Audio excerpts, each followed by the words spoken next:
Oh, maman Lydie, bonsoir. Bonsoir à vous tous, papa Baril. Ah, merci beaucoup. Hein.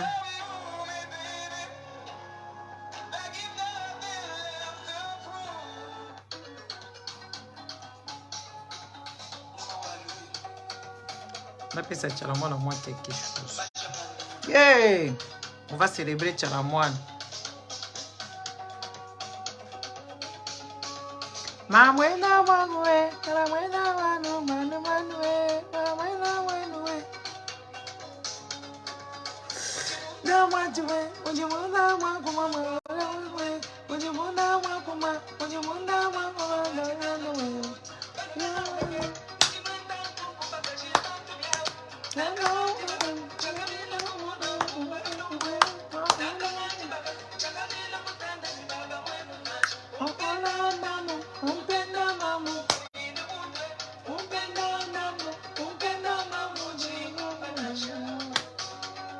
Hey!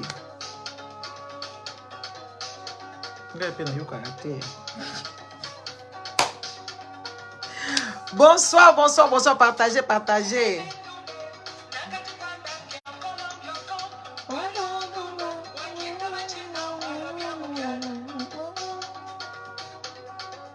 Partagez la vidéo, beaucoup maman est belée, non? Toi, voilà, ma baba dormeur.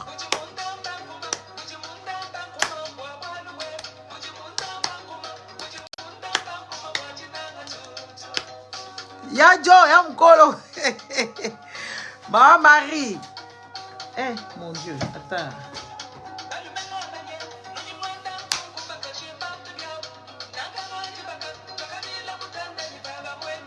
Oh, papa Symphorien, papa Francis. Yeah.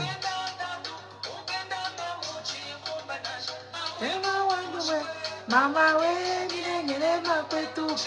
Alka.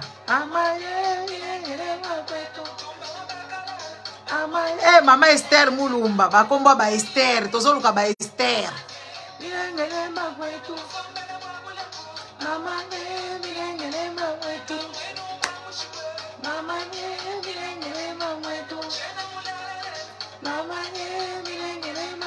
Mama Louise. Mama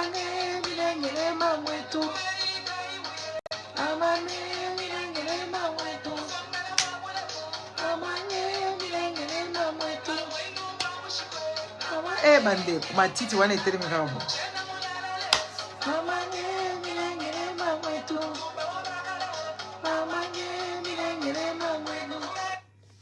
Partagez la vidéo. Bonsoir, bonsoir. Bonsoir à tout le monde. Bonsoir, bonsoir. On va parler un peu. Un tout petit peu. On ne va pas rester longtemps. Hein. Eh, pardon. Moi, j'ai commencé la natation. C'est pas évident. Hein. Oh, papa André, ça fait longtemps. Hein. Kimi Ezali. Kimi Ezali. Bah, député dormeur. Bah, là, pour la discours de Félix, c'est tondi. Bah, promesse dans le kuta. Oui, oui. Mais Félix, c'est mon dormeur. Moi, je ne vois pas pourquoi ça vous scandalise. Hein. Félix lui-même, il dort, il se réveille à 1h. En fait, je voulais quand même interpeller les Congolais. Les Congolais, bon, les Congolais, c'est compliqué. Hein. Congolais, il faut faire attention. Congolais, vous savez, même là où le pays va là, c'est parce que nous-mêmes, on est légers. Même notre pays, au moins, il y a des les Okendewana, parce que les Congolais, tous ont la légèreté. La makambo belé. La légèreté, moi, au sakanate. Tous ont la vie au sérieux. Les Congolais, bandeko.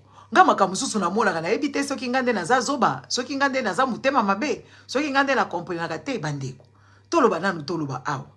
Nga na vandika na moya wa na zui kaka ba illumination na comprendre te. Oui Congolais okufa kaka yo moko po lingi kokufa. Congolais so bake ochelo poison, eza yo moko parce que oza mutu abuzoba. Ba Congolais ba bato abuzoba, makambo ebele ba Congolais basala ka ya buzoba. So ba chelo poison, eza yo moko mutu lingi ba chelo poison.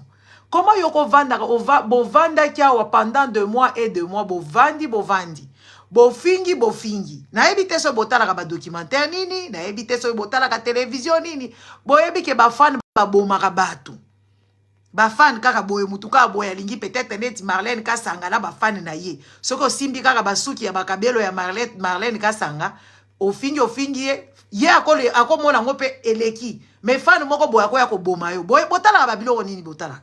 Pourquoi vous allez la visiter? Eh bandeko. pourquoi bozalaka visité bovandaki awa bovandaki boyebi ke bato basalaka pasi eza bafan bomonaka bato bafingaka eza bafan la plupart des gens qui insultent les gens sur le net ici eza kaka bafan yo siko bovandaki place moko bofingi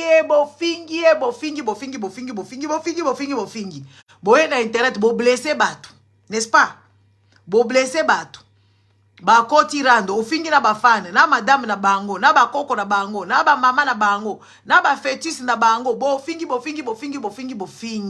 bosilisi weza ka parenthèse ngala kota makambo buzo bapenza mingi te mais faut na yebisa bino ba congolais parce que eza danger so boza na légèreté à lolenge boy boti na nga ba cœur pour vous comprendre makambo nga zolo bala bino boti na nga ba cœur tu ba cœur ebele bo partager vidéo là la contrôler ce besoin partager encore combien de fois ba congolais boti na ba étoile boti na ba cœur neti na tiela nga nzembo tiala mwana okende nango donc moko faut ça la sadaka balobi o avanda soki pendant une bonne dizaine d'années akenda wapi ba bloquer kinga eponga aloba makambo malonga ba bloquer nga pampamba pour la sensibilisation Marlène Kasanga n'est-ce pas moni donc bandeko na ebité mboko bato yo na ebité légèreté ndeleki biso na manque inconscience comme des enfants. Comment on peut être si inconscient comme des enfants? C'est pour ça que notre pays nous échappe, l'éducation de nos enfants nous échappe, tout nous échappe, makamnyoso et ils ont échappé biso. Pour la légèreté, barwande bakote la biso pour la légèreté, makamnyoso botika kaka nzambe mutako sala, nzambe si alimbisi et tout ça. Les amis, boye baka oyebi ata na ba famille tu vandaka soko si osala ka rando na mutu kocha su confiance te il faut zala mutu moko bo pardonner na yo boza likolo papa Willy te na sepeli te papa Willy alobi na nga baza na combat papa Willy obona ka yo to mona ka yo na ba yotawa oza ko vivre c'est ko yo matina yote nanga la lati sapato to saka ndenge moko papa Willy papa Willy lokasa olobi butoza na komba yo mataka na bayota ozoko enjoy na yaya boza ko enjoy siko yo lobi kaka te ngapo na lati na beti mwa mangroko to na ngala sepeli na vie poka la te boya o kontere ngaka oyaka boy na internet zaka la pile na yo wala bakoma awa vive les femmes siko ndeni nozu ba sapato na basaki ezalaka dango chilombo yo wala taso kasomi na mbongo reto bikaka yibi do papa Willy kokota kutu bakote wala te fona vivre ngana ngani na kufa papa Willy botika la vivre na pema papa Willy pardon tokota komba ezaka longo musala ya gratuit ya volonté kutu bato ngo balingaka vidéo te ba partager vidéo te bakanga nga Facebook pamba ba s'abonner te maman Chantal gros bisous à toi donc botika ngana ya osala volontariat so idake ko enjoy mwandambu bo enjoy na ngai bo ya ko condamner ngate ponga nazaki mutu akokufa pardon bandeko nanga papa Willy bola arrivé na lobi boy légèreté oyo la lobi légèreté o ba congolais bazana ngo ya makamnyo so nzambe ye moko akoyeba ya nzambe ye moko akotika c'est Dieu qui a fait ça c'est la volonté de Dieu c'est la chance de Dieu comme par hasard nzamba ba congolais salela ka mutu moko nzamba ba congolais salela ka mutu moko ka junior basaleli ka junior bayambie na présidence bapesi ye mutuka junior basali bakotisi mwana bato ya muke na kati ya IDPS boyokelanga makambo bayebisi junior asala boye alobi ke petit oyo le plus jeune enfant qui a été endoctriné babekaka kutu nini radicalisé IDPS po IDPS eza secte batie mwana bato ya muke bakela ye basaleli ye boye batie ye penza baendoctriné na kati ya IDPS junior balobi okokota degré ou de force kokota bakotisi mwana na IDPS boyebisanga Victoire yango junior auti korebere bundangana ake wapi na Masisi akendaki wapi foto tuna na nanu kama makambo oyo penza po ngala zoko mituna kaka makambo oyo tomona kaka ba congolais pardon papa ba papa Willy bocha ba cadeau ya anniversaire oui bocha ba cadeau ya anniversaire po bilo bozo kondare kaka boy bocha ka cadeau te bon bref bocha ka pe ba étoile te bandeko congolais boyebi ke légèreté na bilo eleki ndelo fingi batu bofingi boyebi na vie o bokoti so dia bino ba star Ba star il faut boyeba ke soko za star. Eza yote mutu ko sala pasi. Mutu ko sala pasi eza ba fan. Nga na comprendre bino te boza bana. Bande ko nanga basi boza penza bana. Bokola ko. Pourquoi boza bana boye? Nga na moni bana boye te.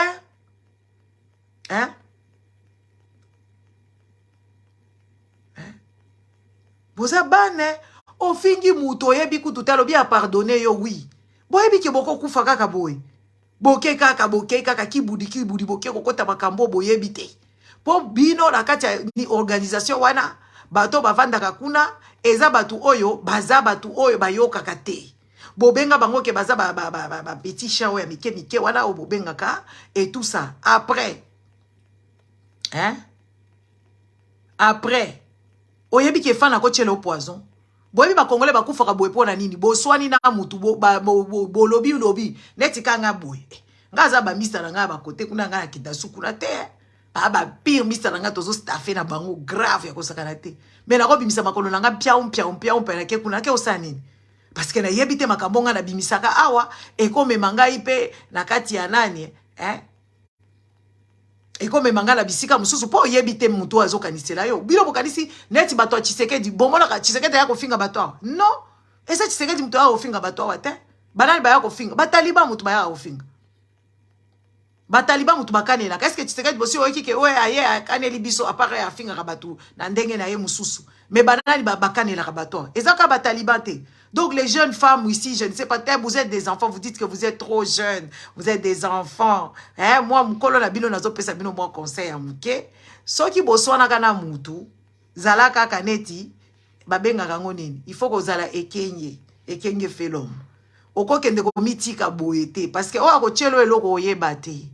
Bomoni modèle ba congolaise ba kufaka kaka lolenge bo ba tshela ke poison yo si osbosani makambu yo lobi o frustra ki bato ebele o finga bato ebele bo sala ba rando ya kosakana te, n'est-ce pas? Netinga papa o munene mutu munene kote wa Félicien Muamba papa oyo ngai papa oyo ata soki nazo kufa na désert ozabi so mibale na ko akopesa nga mai nete na kombela te na ko préférer kufa liwa ya nzambe liwa ya moto na désert o ezaka na Dubai papa moko wa mutu munene na kote wa comme na papa Félicien Muamba ozomona tena ngeza ka kitoko ponga pakola choko te. Soki oso swana na mutu ata okozonga na ne na 100% te. Il faut tala ka na ndenge kengidila. Munu me kengidila nge. Ozo kengidila he. Il faut zakala muteba se munu me kengidila nge. Na zu kengidila yo. Ozo comprendre debo la vie bazalaka. Oko kende kaka boete o bo vandi ba mwana ba mwa bo fingani bo koti na kati bo bimi na kati bolobi o boke bo sengi ba pardon bolobi o nzamba ya limbisi oui o senga ki pardon mais o yebite you ma pesa kana plan bobi que vengeance c'est un plat qui se mange glacé. Moi j'ai dit la vengeance c'est un plat qui se mange glacé. Vous comprenez? Il faut très bien que oui, la vengeance, c'est un plat qui se mange glacé. Yo kozela awa que oui, asi alimbisio yebite, ba fan mutu basaka ba buzo bebele. Ba fan nde ba bombo marabato. Na yebite bon boza bana c'est normal, je vous comprends, vous êtes des enfants. Comme vous dites boza la bino bana mike, bon bana mike ba ebayi ba danger te, ba danger te. Et puis na ndenge kaka ya intégrité na yo, na ndenge ya dignité na yo. Soko se ofinga ki mutu en public. Ato sengi pardon en public, tu ne peux pas t'afficher avec ces gens des personnes-là. Ata bosala ki réconciliation andenge nini. Boyo kaka ba mandrandeli bakufa, boyo kaka ba twebele bakufa na ba makambo buzo ba lolenge boy. Est-ce que ngana zo ba lokuta? Bocha mo ba commentaire na comprendre pour na avancer.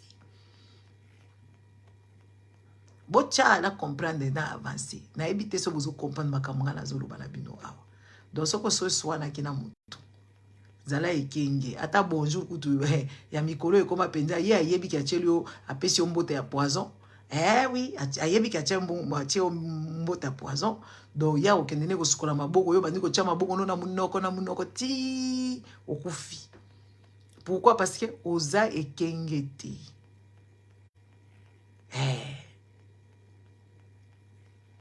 botuna ba histoire ba mandrandeli alobi ona melaka poison bakokende kolongola nga poison ango ekosala ba dégâts esala ba dégâts bozaka baloyenge te eza babiloko baloyenge boza bana nazotalaka natalaki vite fait hein, j'ai vu quelque part nalobi oh bano bana penza baloba baza bana penza na comprendre penza ki baza bana il faut kokolisa mayele il faut kokolisa mayele bakolisa yango ekenge kozala ekenge makasi nde bakolisaka mayele so oza bolole mayele kokola te ah oui so oza mwana muke mayele kokola te bon bino moko bo réclamaka bo revendikaka fort à haute voix que vous êtes des enfants et ça c'est les attitudes des enfants.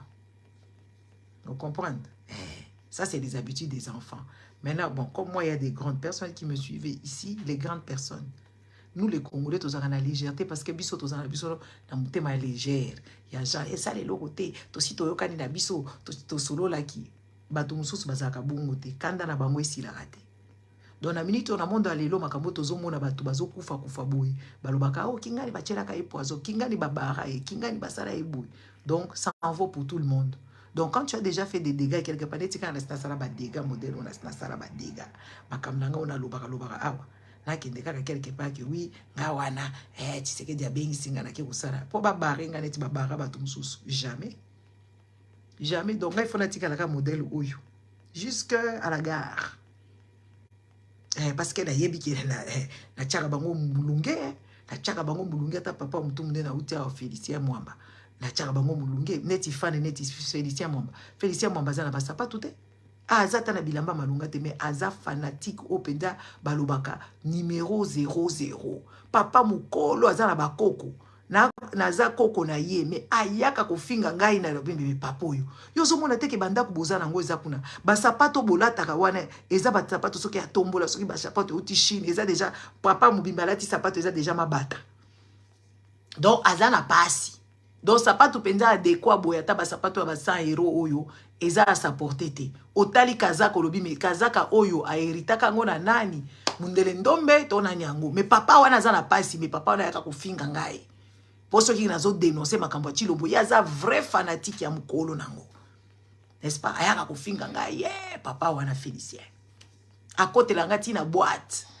Ah finga nga ko sakala te papa wana ti lelo yembi se funga mate. Ba papa mwamba wana. Siko so to kuta na papa mwamba boyo akobeta nga masasi po ye mutema ezo sala soko lobika makambo chilombo mutema nezo sa ko sala pasi. Donc soyez un peu prudent. Quand tu t'es déjà brouillé avec une personne, il faut être aux aguets. Il y a des endroits comme dans des fêtes, tu ne peux pas aller avec. Tu ne peux pas aller manger chez les gens là avec lesquels tu as eu des palabres. Tu ne peux pas te mettre avec ces gens-là. Tu peux pourtant, oui, toyokani, oui, on ne va plus être comme ensemble. Donc, parce que quelque chose est boukana, est kwea, et qu'on s'en rage sous une vase qui est cassée, ou de l'eau qui est renversée, tu ne vas pas récupérer cette eau-là, elle ne sera pas propre. Sont quand même censés, parce que ça, ce sont des histoires idiotes, de dire que oui, toyokana na biso, to soana, mais toyokana to arranger. Non, non, non, non, non, non. Non, non. Je ne vous demande pas d'être en conflit avec tout le monde, mais quand il y a eu beaucoup de choses gravissimes, des choses, des paroles d'échange, l'escroquerie, mutoyiba mbongo, ekosengo pardon, mbongo ebungaki, limbisangai, et tout ça là. Eh, muto sali e paso ebite mbongo na yazwaki yango ndenge nini. Ako ebiso ka eza makamba mukili, to kokufa kaka azo ebiso kokufa yo. C'est ce que vous devez comprendre.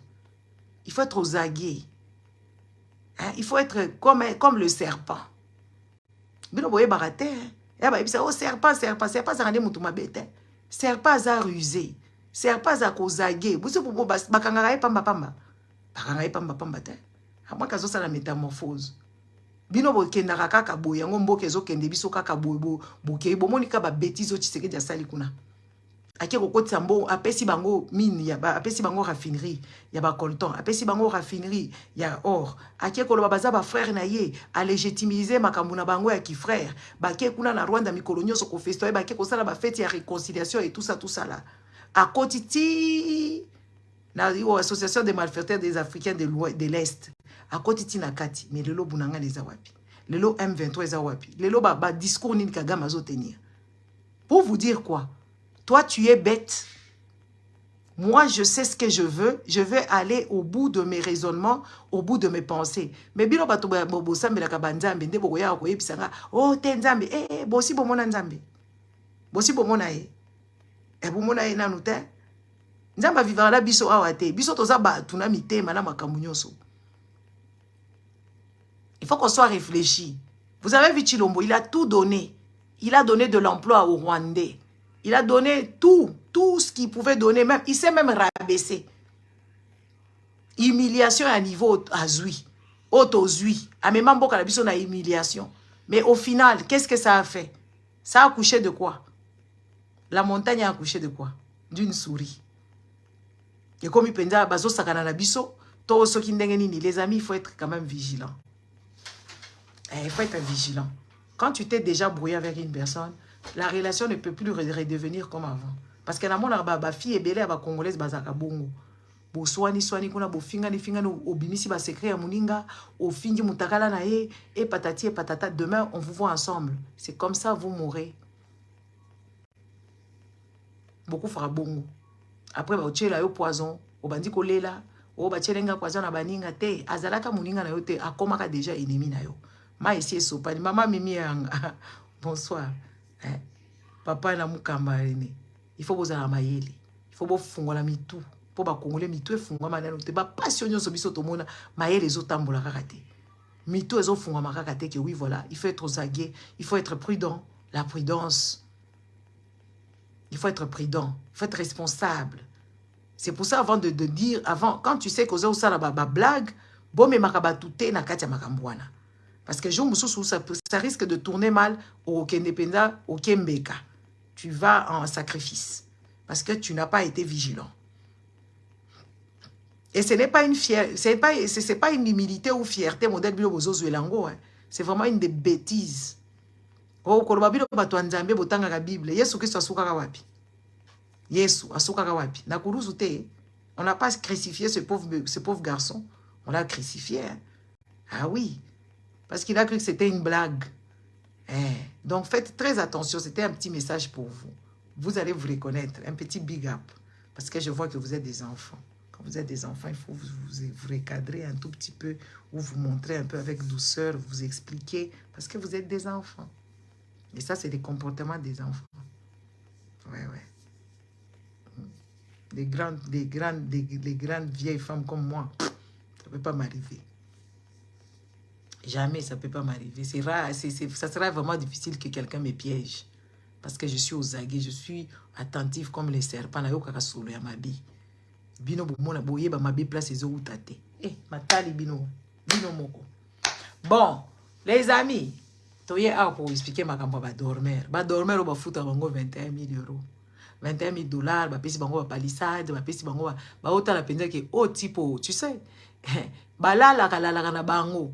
Vous voyez ces gens, ils sont tout le temps déjà babi marabanda kuna bango. Na ebisa ki bino lobi ke oui bango pe ba obazaka kana kati ya makambo. Oza na mutuka climatisé, mutuka kitoko, oko traîner na bambouteillage pendant 4 heures du temps. Oko vendre na bambouteillage pendant 4 heures du temps. Rester dans les embouteillages, c'est frustrant, hein? C'est énervant. 4 heures du temps na palissade na yo, na climatisation na yo, tu es dans les embouteillages. C'est fatigant, hein? Cause na bambouteillage, c'est très fatigant. Moi, une fois, je suis allé à Paris en voiture. Bandeko. Ceux qui grèvent, ceux qui les gens commençaient à marcher sur l'autoroute. Genre, à Sembolaka, à ma colonae. C'est comme ba député, ba chef na bango, ba traîner na embouteillage. Ce qui fait que nako kende ba traîner dans embouteillage. Nako zonga ba traîner dans embouteillage. Ce qui fait qu'ils passent beaucoup de temps dans les embouteillages parce qu'ils travaillent pas. Parce qu'ils ne règlent pas le problème du pays et ils règlent le problème de leur vente. Ils se retrouvent dedans. C'est ce que je vous ai dit encore hier, non? Ils pensent que oui, ils sont en train de malmener les Congolais, mais bango pe bazar la katia ba bêtise wana parce que ils subissent le même sort. Congolais kutu o ya pauvre abeta na ligne 11, abelongwe masina kei kaka vert akomi na gombi na poko pe vert ato pese kutu mbongo transport ya yebi modèle akate na kango akati na ye akeiti makolo ba mesana na bango. Siko ba papa minene ba bumuneti oyo ya lali wana mingi ozongo na penza libumu era lali wana bakangie photo asale ki ozolinga lâcher ba papa modèle les abato ba ronflaka trop. Aza na problème ya ronflement. Otalika libumu wana a ronflaka makasi aza penza muto il faut betele ba siffler po ba ronflement wana ekweya. Akotambola ndenge nini na libumu munene wana neti Molière wana nemba. aotambola ndenge nini na libumu wana. Donc batu wana bazo infliger ba congolais ba problème ba pasi. Ba congolais baza komona pasi, bango pe ba mona ka pasi. C'est pas des gens heureux. Ils sont pas heureux que ça. Ça, c'est que des histoires de pacotille. Est-ce que vous pouvez vous imaginer, vous êtes dans un pays où tu ne peux pas vivre pleinement, où tu ne peux pas même dépenser ton argent pleinement. Pour son belamba, il faut tinda mbongo na Turquie, il faut tinda mbongo na bato a poto, pour son parfait à solo, il faut tinda mutumoko ya poto, mutuana peut-être azane na bakayou na ye, l'état tindi kayo, ou bien qu'il n'est pas moi si moko boa côté que l'eau fois 10 fois 3. Vous voyez déjà. Mais quand vous arrangez les pays, hein, net la Côte d'Ivoire wana. Bazara ezali, ba super ba parfumerie ezali, makambo ebele ezali et tout ça là. Ezali nango. Soki mutalingi parfum na ya ba ke oui, na ke na galerie kingani na sombi parfum nga solo. Au Congo là-bas tout le monde vend à la sauvette. Ce sont des histoires qui ne sont pas agréées. Maintenant ces gens là ils sont supposés avoir de l'argent. Ils ont l'argent qu'ils savent pas dépenser pleinement. Ils ne savent pas même aller manger correctement dans un restaurant. Ça coûte tellement cher. Ah oui, ça coûte tellement cher. Donc, tu as l'argent dans maboko et qu'on vend dans la ngote. Aux alambons dans maboko. Oh non, c'est ça la ganine. Parce que bango bazo rétablir ba loi te. Donc, bango pe baza ba victime la katia makambouana. Yangwana bazo linga kaka. Plus, ils en veulent encore et encore et encore et encore. Parce que, ezo ko kabango te. Parce que vie eza trop cher. Ko s'amuser, c'est trop cher. Pour que décoller, une fois, moi, je suis partie, na Kentucky, à un hôtel du fleuve. Eh. J'ai dîné moi-même, j'ai payé 150 €. J'étais toute seule, j'ai dîné moi-même. Nalié, la bandit pendia que oui, je vais bouffer. Et la nourriture était infecte en fait. C'est des nourritures aux hommes que oui. Et ça n'a pas nité. Papa Fernando Miguel, bonsoir. Maman Anne-Marie. Aux hommes on pendia que oui, voilà. Babilo Kwango et ça, Babilo qu'on va surgeler, c'est pas des nourritures vraiment que oui, voilà, au commandé. Ça m'a coûté plus de 150 €. Maintenant, imaginez-vous, Boza, 5 familles avec Boza, famille de 5 enfants et parents, 7 personnes. Vous allez manger combien? Vous allez vous réjouir combien? Et pourtant, ce sont des histoires ici. Tu peux aller à n'importe quel hôtel. Si tu manges ou dans n'importe quel restaurant, à part les restaurants étoilés, même les restaurants étoilés, la nourriture, ça ne va pas dépasser 120 €. C'est des produits de super bonne qualité. Mais wana bakenda kosomba kuna babiloko oh biso tokendaki na Rodana, oh biso tokendaki kutu na Memling, oh soki kutoke na Grand Hôtel kutu kosakana te. Donc batu wana musala ba ya bulokuto bazo kosala wana eza musala ya tina te. Bango pe baza na kati kuna kati baza ba victimes tellement qu'ils sont bêtes et stupides, ils ne peuvent pas comprendre que oui, ils sont tant que vous n'avez pas comment je dirais ça. Vous ne mobilisez pas les histoires bossa la makambu bien neti ba poubelle ezala, ba makambu bele bota la modèle ba kufaka. Bayaka awa nakutana na ba mususu awa. Nazo kende mingi hôpital nazo kokutana na ba mususu awa. Les temps aux avions batu combien bakufa na avion. Batu combien ba pesa bango ba kisi ya lokuta na Congo wana na ba médecin ya lokuta ba pesi bango ba kisi maladie mususu baza ko bela baza na diagnostic eza posé te. Eraya ba yebisi te. Oza na maladie wana te maladie neuze maladie mususu. Oh coach. Je reviendrai dans un peu. Je vais réfléchir, je suis en train de me préparer psychologiquement. Hein? Combien de gens, ils ont été malades? On a posé un diagnostic à l'Okuta. Beaucoup de personnes. Le temps qu'on puisse t'évacuer. Évacuer une personne, ça coûte de l'argent.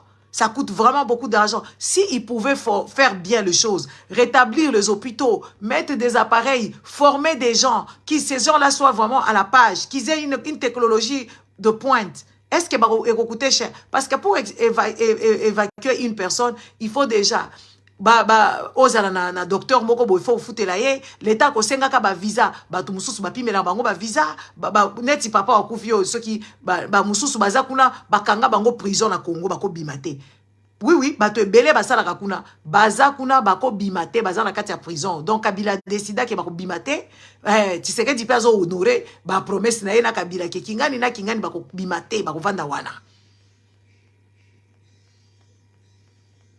Donc, autant la kaka perte de temps oyo, yako senga ka visa, mais oza ko yoka soki prostate eza ko tungisa yo, oza ko yoka goutte soki ya ndenge nini eza ko tungisa yo, oza la ba maladie kili. L'état eko yako toucher ba biloko noni mususu, oyo kutu soko zaki na hôpital ya bien wana, balingaki ba soigner yo. Même les hôpitaux là où bazo tanga ba kombo, ba hôpital kingani, oh diama ekendaki boy, ezonga ki boy. Les amis, ce n'est pas à la portée. L'état ba po ba tout oyo ba député oyo ba députin. Ba député oyo, baza batu oyo, baza batu moko bizarre. Ba futa pe hôpital était na ba 21 millions na bango, il faut ba futa kaka, ba kende kolanda mbongo, na bureau na bango, bureau abimisa mbongo ko se faire soigner, et tout ça là, l'état au sala ka ba démarche on a au kachwe. Au contraire, ceux qui ba nini maladie eza awa, allez, ok, directement au hôpital ba soigner yo, les autres trucs suivront après. Vous voyez que ces gens-là, ils sont bêtes. Ils pensent que oui, c'est le petit peuple qui croupissent dans la misère, mais ils croupissent dans l'abondance. Ça, c'est quand même nauséabondance. Et c'est quand même vraiment ridicule. Que tu as tout ton argent, mais tu ne sais pas comment les dépenser. Tu ne sais pas t'octroyer des belles choses. Tu ne sais même pas, allez, qu'on voyager, il faut qu'on s'enga kaba visa. Donc, makambunios, ole bosa la tabanzela, batuba kendara na bango, bisika la Congo kuna, botongi ba... botongi ba hotel, botongi ba makambo ebele, bo sali banzela ya malonga, batu ba kendaka ta ba vacances na Kasai, batu ba kendaka ba vacances soki na wapi, bota la kanzela ya ba Kongo wana. Bota la kanzela ya ba Kongo wana, modèle nzela wana ezako boma batu. Modèle ba dégâts eza wana. Pourquoi? Parce qu'il y a un désordre. Il y a un désordre dans kobanda sommet de l'état ti nase. Tomona ki mwazula ngaki akufa. Mwazula sali accident moko mbunzu nyonso ekei en pétard. Otali mwana mbale oyoki somo. Pona nini batu bayoka kate. Discipline ya l'état ezate. Que oui vraiment muto avandi penza que oui na ko dépasser ba limitation à vitesse c'était bande ko biso tozaka neti ba robot. Yo moko kaka soko ma onyati champignon. Onyati penzo komi ko accélérer. Or mona kaka yo moko loko le bandi ko kende. Et bandi kotika ko lâcher, il faut otika là dans le norme parce que sinon tu seras verbalisé aux anana contravention et tout ça là. Mais na mboka wana mutu ba yebite nani azanani o ake wapi o asali boy o anini. Hein? Tout ça, les gens ils ne comprennent pas.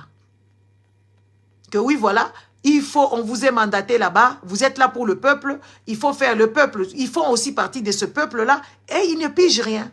Les gens qui sont en train de mourir à l'est de la République, ils s'en fichent éperdument. Les histoires que Tshilombo est en train d'entreprendre, de prendre des décisions sans que le gouvernement ne soit au courant. Bah, état des sièges, bisoto ganga awa, eza illégal. Makambaki ko tchamboka na biso na état des Afriques de l'Est, eza illégal. Makambu Tshilombo kenda ko signer na Barwandais, eza illégal. Tshilombo, il est en train de assoupir ce besoin et il est en train d'honorer ce qu'il a promis sur ses engagements. Et normalement, les parlementaires, c'est des gens qui devaient rappeler à l'ordre que oui, et là, tu engages des gens, tu engages tout un pays pour toi, pour ton pouvoir, et toi et ta famille, ça n'a pas de sens. Et quand on viendra parler de ça, oh, boza mutema mabe, ba Congolais na yebite, so mitu na bino esala kamalam. Moi, je me pose des questions, faut pas yakota la ba Congolais, ngala komi na ngaba biloko na ngala na zui mutu munene na Tshilombo, na tchekuna na TikTok bango bazolo bala bango, bazaya ko sala ngarando na feuille na ngaso ki page babenga ngo boy. Oh, le plus grand président. Soko tuni yepe le plus grand président en taille ou en taille ya mutu munene. Bobo yebisanga puisque le plus grand président bobo yebisa biso a accompli ça nini et loko nini ya amema penza que oui bobenga est le plus grand président soko tuni bango ba yebi kutute pourquoi bazo benga le plus grand président ba fanatique bazo yebate que oui mboka na bango eza engagé le plus grand président oui en taille le plus grand président en taille le plus grand président le plus grand président oui. Les plus grands présidents, mais sinon, les plus grands présidents, tu as eu le plus grand président, bâtisseur, tu as eu le plus grand président, au coup, tous ceux qui m'ont vendu Kakaboye, Bandi Kolela, Balobi Tenda, Kadhafi, les plus grands présidents, mais Tshilombo, Bozo, bêtise, le plus grand président, ce qu'on tourne, après Sibinonin, et l'autre côté, donc Kakazaka, Mukwantombolo, donc Mukwantombolo, Bobandi Kakomatise, na papa ne moko kutuko, place à ça, tu sais que je pense que Mobutu, Banel, Babeta, Bambata, Bitaka, Mutuno, Tika. Yoza ko tungisa bato wa pona lolenge boye et tout ça parce que azo comprendre makambute parce que ba parlementaire wala baza tellement ba corrompu baza tellement ba tumoko ba yebi kutute pourquoi ils sont là-bas alors ils dorment. Tu sais, dormir, c'est des gens qui baisent tout le temps, c'est des gens qui ne respectent pas leurs femmes, c'est des gens qui sont toujours dehors. Tu ne vois pas papa Molière, modèle Babina Rabina Rawana. Ils ont le temps d'aller danser, l'énergie de danser, de boire, les amis. Quand tu bois l'alcool, pour se reprendre, O empoisonné nzoto na yo le temps que nini ebanda ko sala, comment on appelle ça, foie ebanda ko longola ba biloko wana et aspirer mususu parce que alcool ebeba saka foie. Foie so que eza ko sala bientôt comme la fatigue, batu wana bazana ba foie na bango comme ba foie gras. Parce qu'ils mangent beaucoup, ils n'ont pas une bonne hygiène de vie et tout ça ba meli ba masanga et ba foie et sali nango ba traitement nango mususu ke vandi na foie wana ba lembi bongo omoni bazo ko la bongo. Ba papa wana po ba congolais ba kosa ka mingi oh soki ola omeli masanga ngala yebite ba pato ti lelo na siècle lelo congolais zo yeba ko réfléchir malamu te oh soko omeli masanga mingi lobi la muka bala mbelo ba pepe soupu basala yo soupu e ko kato masanga papa au contraire o se gave lisusu koleka parce que ba gra wala bolia kaliaka wana e ko kende na yo ti n'est-ce pas et ko kende susu ko vanda susu na foi ilinga mafuta te au moins o komi ko développer ba maladie pour ba détecter on a ba hôpital na bino kuna et comme difficile parce que boza na ba matérialité boza na ba médecin spécialiste ya malonga te oui ba onyo so ba ka ko sala wala bazoko kosa o ba spécialiste ba ya ka ko sala business so moni mundele penza longwe pota ke ko comme spécialiste na Congo yeba ki aza échoua awa azoke de ko sala ba kobai na ye kuna zo apprendre sur le tas oui parce que ceux qui muto atangaki akoyeba quand même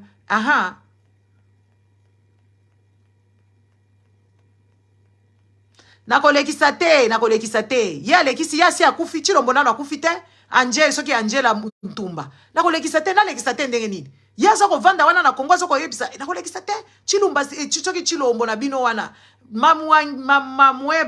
mamueba antangila biso mwa chilombo ya kutangila biso oyo mwana na yo azosala na di chunga jeba tukutanga ye bino bozala bino babizengi n'est-ce pas nakolekisa te nakotanga ye ngala za analyste ko nga penza spécialiste chilombo soko lingina fungole libumu na banda oyebisa yo makambo nyonso yazo ko sufri nango na oyebiso ango koyaka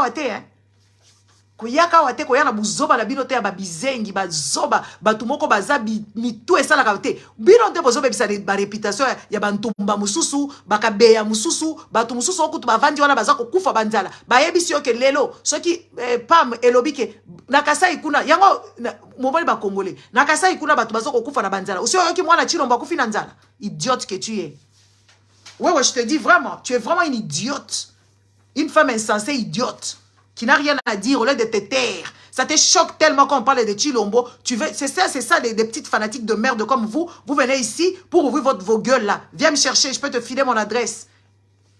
N'est-ce pas?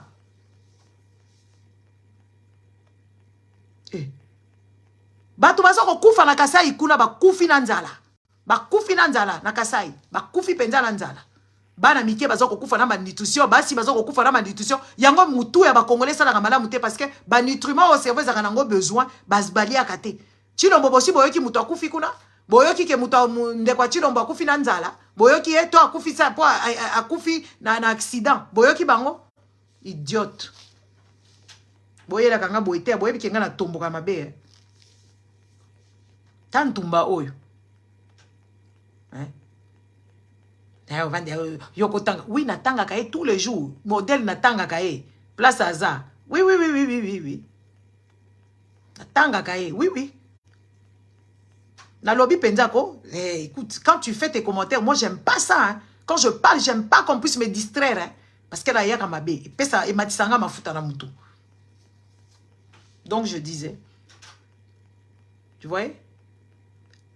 Ces gens ici, ils sont là en train de bouffer leur argent, de bouffer l'argent du Congo sans qu'ils ne fassent quoi que ce soit. Donc, bango bazala bango ba jouisseur. A revendre na ye azalié allié et puis ba yebisi bango oh soko medi o uta komela ba masanga na tongo basalela yo moi ba soupu ba tia yo soki ba biloko nini comme ça ko aider yo. Au contraire ozo bebisa santé. O bebisi santé na alcool et puis komati ba gras o kyo komati sango ko bela cirrhose de foie. Ko bela cirrhose de foie na yo ko zana ba problème. Oui. Parce que moi, je ne comprends même pas où est-ce que vous trouvez ces genres d'imbécilité. Oh, et ça là, bien, et aussi, mais il faut la repos. On me dit, Masanga, la seule peut-être façon, il faut transpirer. Il transpire au-dessus des femmes. C'est toutes ces personnes là-bas, ils transpirent, ils sont d'une immoralité comme pas permis. On le voit tous dans des fêtes. Au lieu d'aller au sport, non, et ils transpirent sur les femmes. Ils ont des copines par-ci, par-là, le temps d'assoupir les besoins de leurs copines là-bas. Qu'on les appelle ici, mbongo kotoyo, ndaku ya kofuta kotoyo, ndaku ya kosala kotoyo. C'est pour ça qu'ils sont fatigués. Vous savez que les nerfs ici, à un moment donné, il faut poser ses nerfs. Ozana ba copine qui sasa mobimba. N'est-ce pas? Qui sasa mobimba. Okende ko sufuta ndaku ya boye. Po ba kende. Remarquez bien les Congolais. Vous allez voir les Congolais, ils répondent jamais au téléphone. Surtout les Congolais du Congo là. Ils répondent pas au téléphone. Ils répondent pas au téléphone parce que ce sont des fouillards. Bakimaka. Bakimaka ba engagement na bango ba kenda ko tenir. Bako zoani nangote. Bah oui oui. Oh ba ko tenir angoti ba kimaka na bango. Ba kimi. So ko moni ba bibali wala ba Congolais. O bandi ko benga na téléphone bo akoyamba te po ayebi keza na bato ebele o asi a promettre bango monde merveille. Sans compter la famille qui est derrière. Oui, oui, les pourvoyeurs, les baoba, la bango, bamiyibi, wana, y a ba député, bazala, ba famille, balandara bango. Oh, Minerva la bana, oh, mbongo à l'hôpital, oh, mbongo ekenda kiboye, oh, babengani tata mwasikuna, oh, yaya la bino, oh, wana, afutela kayo classe, ya wana kuna zako bela. Tout ça, ça fait que ces gens-là soient malades. Ils pensent que oui, ils sont en train de confiner ba Congolais. Non, ba fina ba Congolais, hein. Ba omi fina bango moko. Boya bibino mo na Congo, so iba yebi ke yo zalakade, mutu ya famille na bango, oh, zo a titre, likondi na famille na bango, tu dors pas. Tu as des fardeaux de tout le clan. Et même les villages, tu l'omboza ou anazola la tête. Balou ba onyon, so ba kede ko revendiquer pour la ba droit la bango ya maison civile. Oh, il faut azo en charge village mobimba ya ba kwa ntombolo, bazo zo aka ba kwa ntombolo, batika ba kwa ya papa Tshisekedi, bazo ke de ka côté à Marthe. Batiki côté à Étienne. Batusiko ba ke ko sala marche. Imaginez quelle pression tu as. Heureusement mon abatu ba ke ko défiler que oui, il faut zo bango en charge. Est-ce que vous pensez que ces gens ils sont bien? Au lieu d'organiser seulement le pays correctement, comme ça, tout le monde se respecte, tout le monde peut dépendre de soi. Parce que ce que vous avez musala, okene na banda kwa batute. Mutu moko oya na ndaku na yote. Bon, mani ba 21 000 wana. Effectivement, oui, ils remboursent ça. Ils remboursent ça dans les fesses des femmes. Après, quand ils finissent de rembourser dans les fesses des femmes, ils vont rembourser ça dans la famille parce que c'est toujours, au Congo, là-bas, il y a toujours des gens qui t'ont aidé. Les gens là, ils se pensent, tu es redevable. Que tu le veuilles ou pas. Et puis, ils ont moko ici la raté. Bako ya na barrière na yo, bako mono na vide, bako harceler yo, bako harceler yo, bako harceler yo, ti, refuta. N'est-ce pas?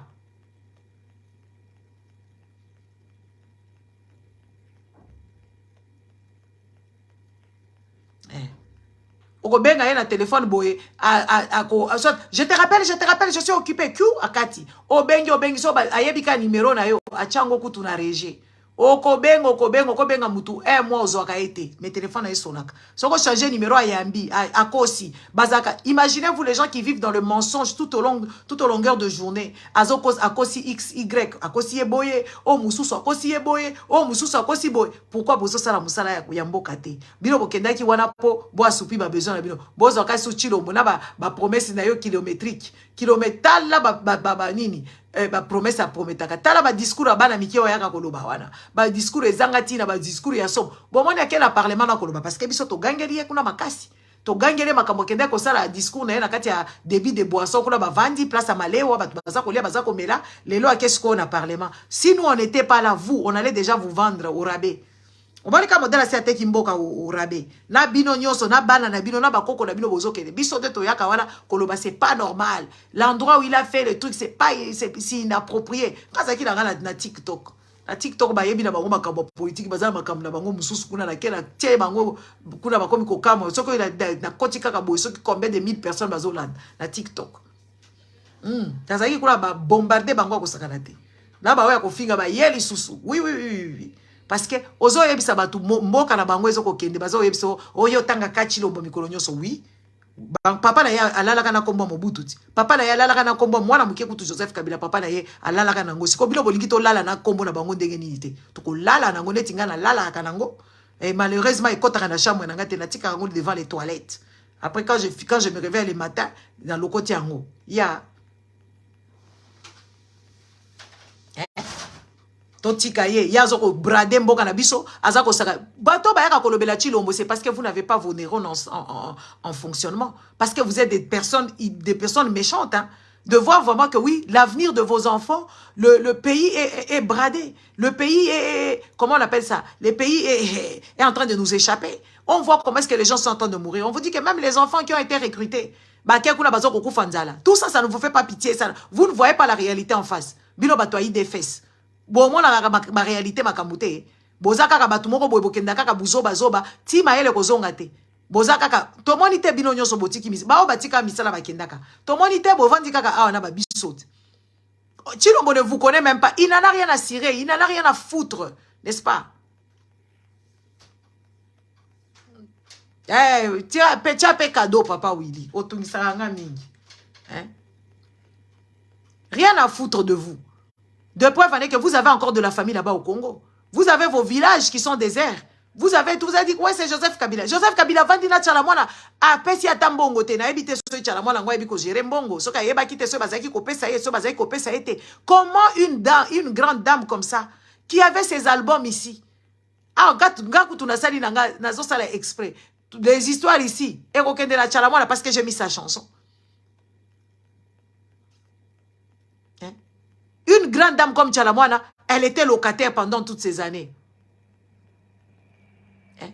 Sans azalaki na ye wana sans ndako mais azala kati ya PPRD azala kati ya PPRD na PPRD to yoka ba détournement ya kosakana te to yebi ke raisi asala ka mbongo kuna na nani asala mbongo tolo ba business na ye ya kingakati nzambe la ngai asala ka mbongo na business na ya kingakati raisi Kabila.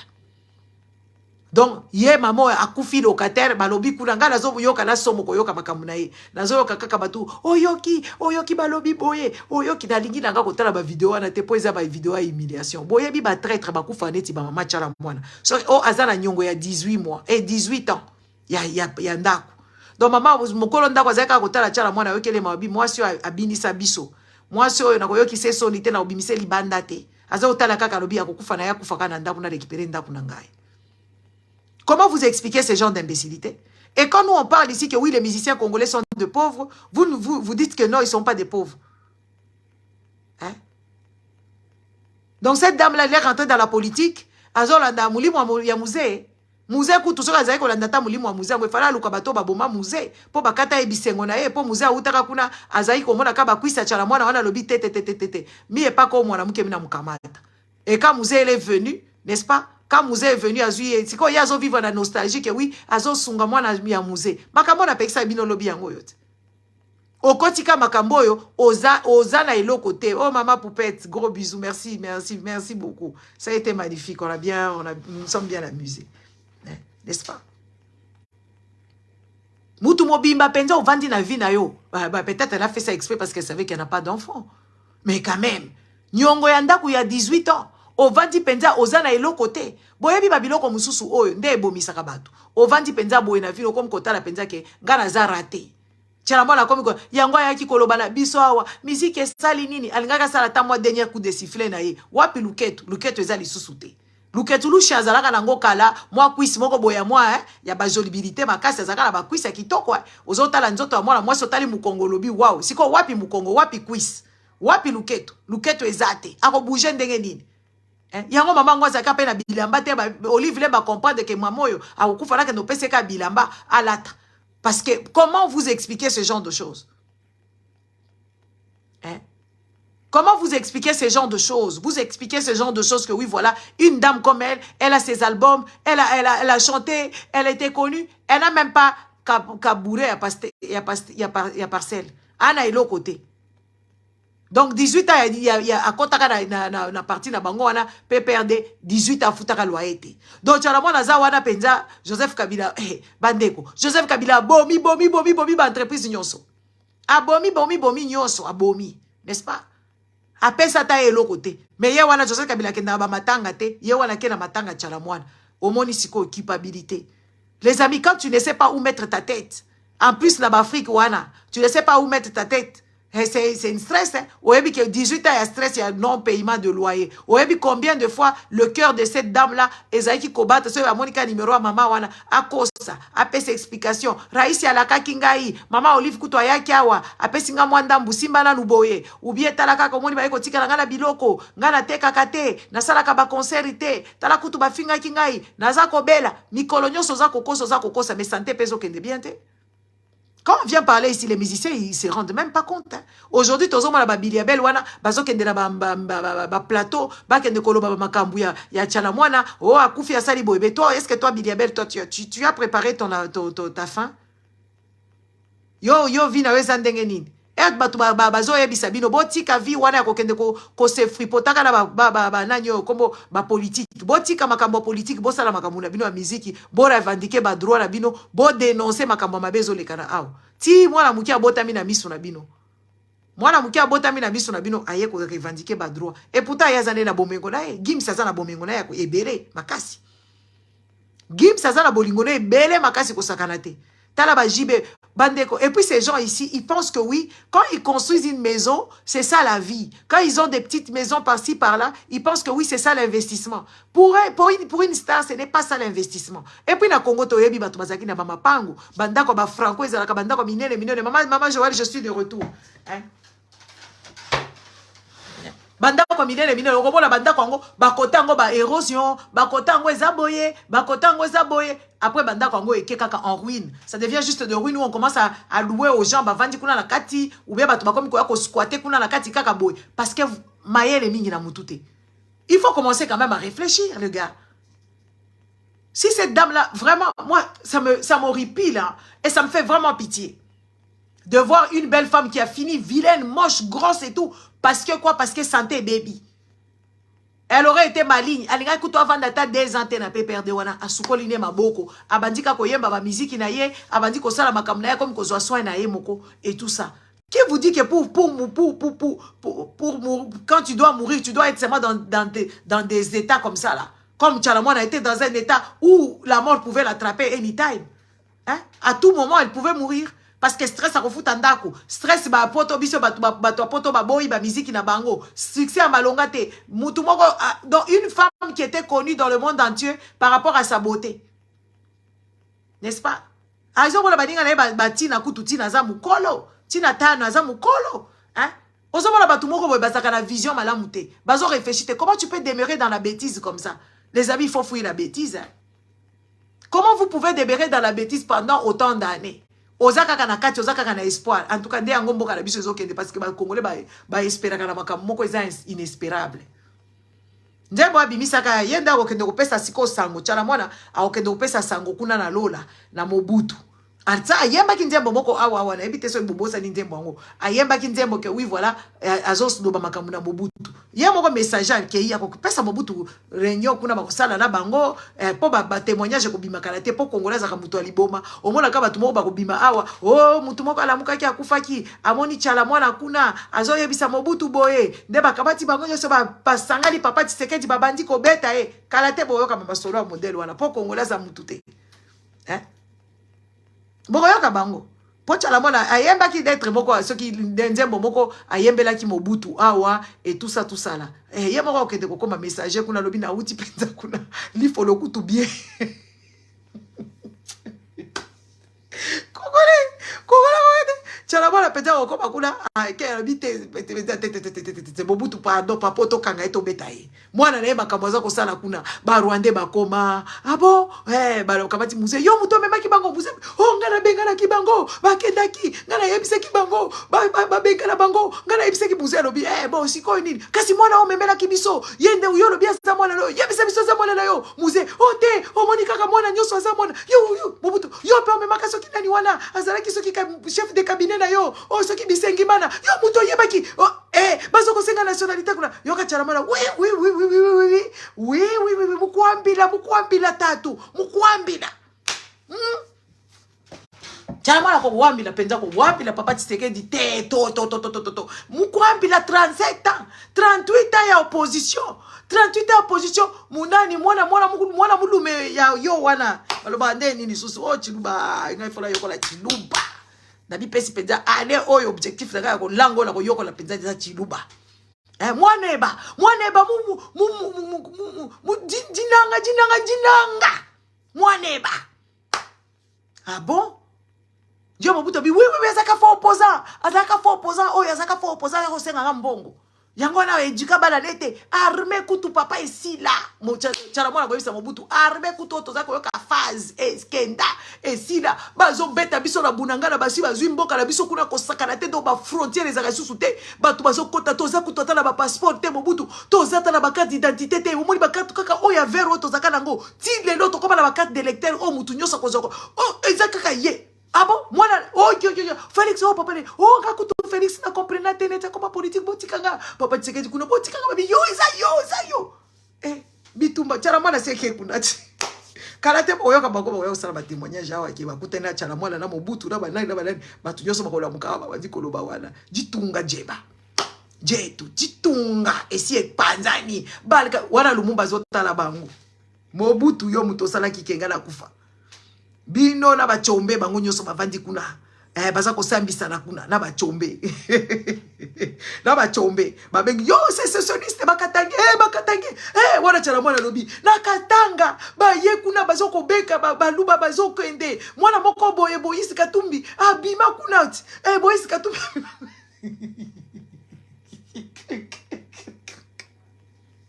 bandeko makabweza la lola kuna lelo la yebite tchala mwana bazobe loba nanu encore basi balobaka tchala mwana lobe wala papa tshekeza linga loba tatu mkwambila tika mkwambila mama tshekezi oh alobi na sese tatu balobi na yosko yo sala kinini kasi nga ba escroquer nga na bimi kula na sata na lupangu te nazala nyongo kutu na yewa na nyongo ya 18 ans ya loyer pasi bana moko babotama na poto bana moko babotama na poto na vie bokecho etali mobuto moni bokecho azako beta kuna na Guadolite bokecho comme grand combattant modèle afingaka oh papa mobuto kodima te biso bana mususu babotama na kisasa bakuluna bakataka papa batu ba machete mobuto bibo moni na ebisaka bino après moi kozala nini déluge wala batali sumuze yo yaki na bango o tenga ngaka yo bima et bon ngana zeko bela quand même il faut tika ngana kufa ta wana comme ça oya natikela au pouvoir na benga kayo o tenga ko ngako dimise yo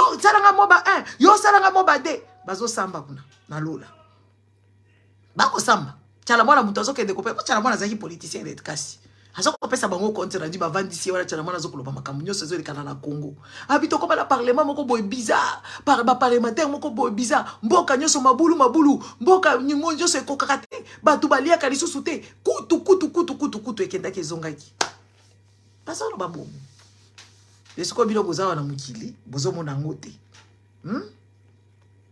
boza awa la mukili vous ne voyez rien et ça ne vous choque même pas de voir votre pays qui est en train d'aller en pétard.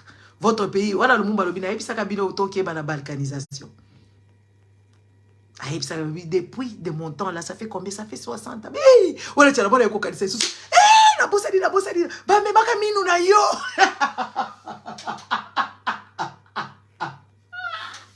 Tu as la bonne comme ça le monde babi.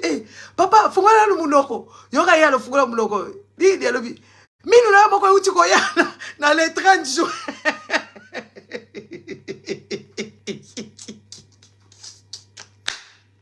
Voilà le mot minu nangai abi mais oui minu na yo euti koya bazwa ki minu na Belgique ba ke kuna ba chango na iloko moko boy minu na yo yaki minu wale écoutez cher ngai minu nangai ngamutu ba changa. Les amis, je vais vous récapituler tout ça, tout ce qui s'est passé pendant cette année ici 2022. Je vais vous récapituler tout en rigolant. Je vais vous mettre le rendez-vous. Ça sera quand? Ah, ma tête. Ça sera quand? Ça sera après les vacances. Lumumba, moi. La récapitulation, je vais vous faire rire. Vous allez rigoler. Lumumba, mais nous nanga. Kaba tchakinga na site d'azala nga na minute. Papa Tabou, merci pour les étoiles. Merci beaucoup. Tala. Abi minu nanga. Alabi, oui. Fungola lumundoko. Minongo zaki ndabi bazo benga ngo mino reka Lumumba yaki penjala ba chango kuna basali yango ba cérémonie bi ah bon ngai minu nanga alobi oui minu na bi en tout cas na yango alobi makambo mino bi kasi mwana la ye ba ke wala de su papa tche eza radical Boza ba radical botika makambo ya radical eza radical balabi yo balabi père de la démocratie ah bon yo to mukwambila to badeko papa wala buida elobi mukwambila to siko to kosala ndenge na bi bana moko de babota makuna na poto baza mafinga moko ya kosakala te bafinga ka raisi yoka raisi na nyango okasi Joseph Kabila Kabangi Jenani Kanambe wala muzee alobi te Kanambe alobi oh Kanambe ndenge nini Chala mwana mawa modela ko pesa kontirandi kuna batu wala baza kuna Kasavu baza kotala kaka bi Asiko Kasavu baza kotala lebi ayaki wala mwana papa yaki mwana papa yaki na pouvoir bapesi mbongo bapesi mbongo aye kozongisa ki a voyager mais abandi kosomba ba montre modela sombi basapato mwasi na ye moko kuna babengi ye nyangero mama abakangisa kama mama Marie banyati mama Maria wala u Congo bakela mais oui il faut que son bango papa kinkelo lingi ka gratuité de l'enseignement il faut que son ba étoile il faut que son bango yo ebi eza mbongo alobi mama Marie na nyango bi mama moko boye lobaki boye nde ba kanga ki awa ba kangia ba che awa ki ochera boloko pi ba tangisi ya Bible Mobutu yoka yatali papa maréchal oyebi kuna ba église comme belé batu baza kosambela kuna donc bakoma kaka bakambu ya kosambela bi bon alors bi ba bime belé ba pasteur belé ba congolais ba kenda kaka kosala kaka na kosambela na ba pasteur bakoma ba voici l'homme bakoma ba dalo dalo kutunda za pasteur ya président koma na yo président sikoyo akoma kofuka malaye aza elombete Aza elobete ba aliaka kaka liaka kaka papa la lobi oui depuis akola mwana ole loko naza kuninga yete nazalaka na ya radical kusakana te puna makambu ya bukula bwanseba nazalaka na ya radical puna makambu ya bukula bwanseka yoka yebi oui aso continuer papa naso continuer kaka koliaka bafufu aliaka kaka bafufu Yaliaka fufu kosakarate ayaka na garçon boko boye ba yibi mbongo ya 100 jours bongo 100 jours denge di oui ba yiba ki bongo 100 jours je vous fais rire ndeba kabweza kula na lola. Donc le gars, ne vous étonnez pas que oui, si les députés dorment, parce que le président lui-même il dort, Chilombo dort. Chilombo dort. Allah la kapongi ya kosakarata la bukaka 13h. Parce que ça peut picoler. Donc, c'est l'image du chef de l'État. L'image des députés qui dorment, c'est l'image des chefs de l'État. Ça ne peut pas vous étonner. Hein? C'est son image parce que lui aussi dort. Il est toujours en ambiance. Qu'est-ce que c'est l'ambiance? Il faut foutre à moi. Ngaya razo sa ambiance. Ils ont 3 jours pour la zonga mutu. Ou vandaka pouf. Et pourtant, moi, je ne buvais même pas. Moi, je danse beaucoup. Donc, image au besoin de député, parce que parce que baza batumoko ya kusakanate. Baza na bango na président na bango na yemoko président wana la kati alali. Wana chala mwana pesi susu sango bi président oyo ya sikoyo aza penza soki tribaliste. Kaka baluba bena betu bena mbujimai bena kabeyaka mwanga kaka na nani na ba nini mubimba na ba poste nyoso ya army mekasi oyo kale soki rais nde rai akomo bombela rais po ye akufi pedala rais ya akubomba makambo ebela koloba nyoso tute o rais na bango sala kuna na Kongo koloba nyoso tute mususu akubomba. Le gars il faut aimer les pays. Il faut aimer les pays parce que les gens meurent gratuitement au Congo. Je n'arrêterai jamais de vous dire ça. Bato bakufa na Congo za volonté en Zambété. Eza volonté en Zambété. Bakufa na bango ka bakufi parce que bazana ba moyen té. Bakufa parce que médecine eza avancée té. Bakufa ka salité, bakufa ka donc tout le monde est sur le même bateau. Boyebi film à Titanic. Na bato bazaki na première, bakufa na maye. Na ba bazalaka na première ba kufaka na air avion ekoyaka balobaka te ke yo za na première yo za na business class te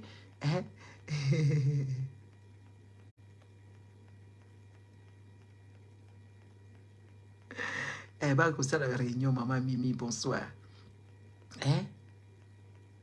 uzomona air bateau ekoya ou bien avion ekoyaka na likolo ato futaka première ato zalaki na business class ato zalaki na économie bino nyoso bokokufa. Donc, Congo, on a des années qui est là, comme et c'est que les gens n'ont pas encore compris que oui, il y a encore des choses à sauver. Pour sauver ce pays-là, il faut qu'on bengana Chilombo. Le plus tôt, ça serait mieux et aller revoir toutes ces choses-là qu'ils ont fait là-bas. Le truc, c'est que bateau, yo, bazokoya, baké sousou, Dan Gletner, Moutouya Glencore, bah, il va poursuivre parce que la manière dont il a acquéri,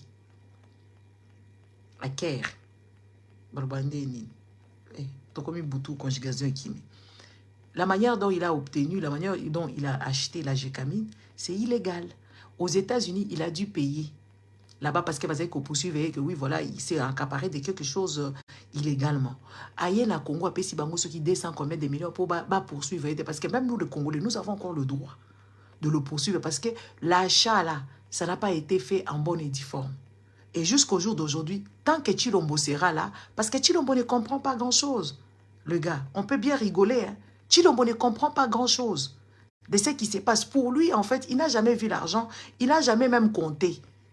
Il n'a jamais travaillé, donc il ne connaît pas la souffrance de l'argent et il ne sait pas prendre des bonnes décisions. Et il ne sait, le problème avec lui, il ne sait même pas faire marche arrière, il ne sait pas faire. Et ça, c'est un danger. À ça, la marche arrière, donc lui, il avance droit dans le mur, tout droit, il avance. Et comme il avance, il a ces gens qui applaudissaient en étant affamés. Lui pense qu'il est dans le bon. Le problème, c'est que le Congolais devait s'élever. Ce monsieur, il sait qu'il a pris la gécamine, pas dans la légalité. Et il est venu avec de l'argent qu'il aurait dit que, vous vous rappelez, il y a quelques mois, parce que Congolais, trop. On passe trop sous de choses et puis il y a des autres trucs. C'est vrai qu'il y a beaucoup de choses. Et yaka, na biso mboka na biso. À un moment, le gars, il s'était dit que oui, voilà, il va partager ses bénéfices avec tous les Congolais, les gens qui travaillent et tout ça, machin, blabla. Il est venu avec cet argent-là, bazu ango baliango. Et le truc, c'est que le problème, ce n'est pas venir avec l'argent. Le problème, c'est revoir encore les histoires et voir comment ils ont fait les choses. Même peut-être s'il faut récupérer, il faut récupérer. Parce que le gars, il a déjà gagné beaucoup. Si même lui dit que oui, voilà, à quand même à tout nulle part. Ceux qui va Congolais à Mayele, ceux qui va Congolais au Baza décider. Oh, les gars, il y a la justice internationale qui tourne. Il y a des gens qui sont contre lui. Il a donné de l'argent, milliards, ceux qui 1 milliard aux États-Unis là-bas. Parce que quoi? Parce qu'il a fait un achat illicite na Congo. Et il n'y a pas de vrai. C'est ça que moi, je me pose toujours la question. À un moment, je me fais même mal à la tête. De dire que oui, les Congolais, oyo, est-ce que bato batanga penza, o ba avocat ya solo, ba juge ya solo, à part ba juge yani, o ba kenda penza ndeke ke martyr. Akufika ka boika ka pamba. Parce qu'il voulait faire la loi. Il ne voulait même pas faire, exécuter la loi. Et quand on vous dit ce genre de choses, les Congolais, ils ne comprennent pas grand-chose que oui, c'est les pays, c'est l'avenir de demain. C'est l'avenir, le futur de la génération. Déjà, génération, il y a bano, biso kuto, net ma biso, wow. To ça ta la moi réflexion mo boy. To bimi, to yena ba poto, to zo réfléchir ndenge mususu to liaka na biso, mais ba pourri mususu bazao ba ki ozo ba 50 € pour ba kende ko yamba Tshisekedi kuna so ba $50 ba kende ko yamba na ba Amérique. Uyo vanda na Amérique. N'est-ce pas? Bo vanda na ba Amérique kuna. Na Amérique bana soki ozo maltraiter bango l'état kozo. Na ba fin de l'année bozo ka ba mbongo na bino soki ya bana soki ba nini bozo ka wana et tout ça. Bo vanda quand même ba oyo parce que Congolais jo so ka bimi, so moni Congolais à clochard ça veut dire mutu na e baby. La plupart des Congolais qui sortent, ils ont quand même le minimum. Oyo ke oui azaka na mbongo na ya kolia, azaka pe na mbongo oyo atindela ka batu na Congo. Azaka na mbongo na ye pe alata ka pe abimi pe bien propre. C'est rarement la Congolais à clochard ou bien Congolais à mendiant. Bazala ke belete. En tout cas, si on kutani na Congolais aza bongo, ça veut dire mutu na ye baby. Aza na ba problème à mutu, ba problème neurologique, mais tout un Congolais bête qui soit, il est très qui soit, ceux qui Congolais comme bisika Congolais sait se débrouiller. Ça, en tout cas, on ne peut pas le lui enlever. Tant bien que malade, ce qu'on comprend l'administration, Congolais qui n'a musala, Congolais aye ba kosa l'administration na ye, Congolais a salaka na moi salaire na ye atayabu, ya ndenge wana kaka. C'est rare au Congolais oyo, azaka ka bongo. Ce qui azoko ka kosala te, akosala tout, babilo qu'on a administratif, ake de kozota bambongo ba l'état oyo. Congolais c'est rare au kuta Congolais za libanda. Et ça vraiment rare. Si ko yo ozana bamboka oyo, jamais to kuta yo libanda. Jamais aux angarailo kwa rolia, jamais aux angarailo kwa rolata. Congolais a la moi parfait na ye, moi déodorant na ye, Congolais a ka propre, a sokola mai na ye. Orokuta Congolais jamais aza yele la, jamais. Ah, on a pas poteuse en Amérique partout. Au coup, t'as été. Pour Congolais, vraiment, la origine, il y a, so comme la cabane, il y a ma camboisoni, il y a ma drogue, il y a ma camboisoni, donc, à Kolingate, bimalibanda. C'est rare, mon tout, à Congolais, beta, boy, que oui, abimi clochard, moko boye, avant de gare, moko boye, bazar rare, ba, oh, ba, bela, mi tout, oui. Mais bazar, pe mingite. Comment vous expliquez que oui, Chilombo, qui est kuna, boko, lukaba $50. $50, oui, ils ont combien? Ils ont peut-être 2, 3, combien? C'est combien d'heures de travail? Peut-être ta journée de travail. Si tu vas travailler, tu l'auras. Il y a des gens qui gagnent même plus que ça par jour. Si comment est-ce que tu vas aller brader ton pays pour un $50? Je suis parti au magasin aujourd'hui. Je me suis dit, je vais acheter 2, 3 trucs vite fait. J'arrive à la caisse comme ça. J'ai même pas pris grand-chose. 50 €. Et moi, en fait, j'avais pris 25 € dans mon poche. Je venais d'acheter quelque chose. On m'a rendu la monnaie. J'ai dit, je rentre seulement dans le supermarché. J'achète un truc vite fait. Et j'arrive à la caisse. J'ai laissé mon sac dans la voiture. J'étais obligée d'aller prendre de l'argent dans la voiture pour venir acheter ce que je devais acheter. 50 €, Kakabo. Biso te dépensera combien par jour, les gars? Oui, ça pousse très vite. Combien d'argent nous dépensons par jour? Deux fois, moi, je me pose la question, je dis, avec ce qu'on gagne, avec ce qu'on dépense, deux fois, je me dis, ezaraka un miracle, hein? Biso ala ba poto bande ko na biso akisa sa boye bakana yo. Toza biso ba pauvre. To yi bakana biso te, toza biso ba million te. Soko bimi kaka tout le jour to dépense ka mbongo. Tout le jour. Soit na kosomba biloko kolia, ezate ko zangi pe eloko kolia neti na Kongo ezaka penza ke oui, na ndaku eloko ezate. Awa jamais muto akozanga mafuta, awa jamais muto atala ba États-Unis. Jamais muto akozanga fufu, jamais muto akozanga ta musuni moko boye. Awa na ba congélateur abatu. Jamais. Donc soko bimi kaka okolinga kaka kosomba eloko kolia. Soko bimi kaka kolinga kaka kosomba elamba. Biso to vivara bongo mo na penza par jour aux autres dépenser bongo. Minimum on dépenser par jour $20, 20 €. Minimum hein, pour les gens qui calculent. Minimum, on va dépenser tout le jour, sans but en fait, sans raison de les dépenser. À moins que je raconte des bêtises. Maman a fait bonjour. Hein? Sans que tu n'aies envie de les... Donc, c'est juste un truc, l'option. Parce que nous, on ne fait rien. Net, il m'a dit, le seul truc qui est kotambo les akaka, kotambo la kana ba shopping. Ozotambo la kana ba mall, ozotambo la ba mall, ozotala ba biloko ba lèche vitrine. Ti oromona iloko moko boye okokanga mutema te osombi. Si au moins la obima qui nanda kuna tongo peut-être tu n'as pas enlevé ce qu'il faut préparer. Au lobby ah na kero somaka vite fait pour na lamba vite fait pour la gagner temps pour lobby les temps zonga ba devoir banini banini obanda suko décongeler loko kolia et tout ça au sombi loko vite fait. Au continue na caisse boye 50 €. 50 €. Donc pour vous dire que bato ba kenda ko ba 50 €, ba 10 € ba chilombo, c'est des gens qui n'ont pas de tête en fait, c'est des gens qui n'ont pas d'âme. C'est des gens qui sont méchants parce que vos enfants vont à l'école, vous ne payez pas. Vous ne payez pas. Vous ne payez pas. Ils ont droit aux bourses, ils ont droit aux allocations, ils ont droit d'une vie meilleure. Maintenant, si quoi bana o bazana Congo. Ba komaka ko diembe la bango nyonso neti ba junior. Ba diembe la kana ba mituka neti ba junior. Comment vous pouvez avoir cet esprit aussi léger, cet esprit aussi méchant? Hein? Au contraire, vous, il faut vous lever contre ces choses-là.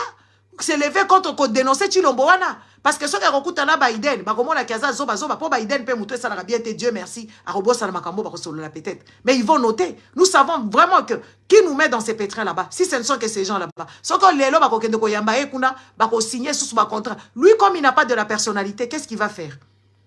Pour plaire, parce que Chilombo ne plaît pas aux Congolais. Chilombo s'en fout éperdument des Congolais. Chilombo, lui, veut plaire aux gens extérieurs. Et on l'a vu avec Kagame ici. Nous avons vu ça avec Kagame et il nous a proclamé que oui, il va là-bas au truc là-bas, aux États-Unis, au lieu de prendre la communauté, la vraie communauté congolaise. Akenda Koyababalani, communauté Banyamulenge.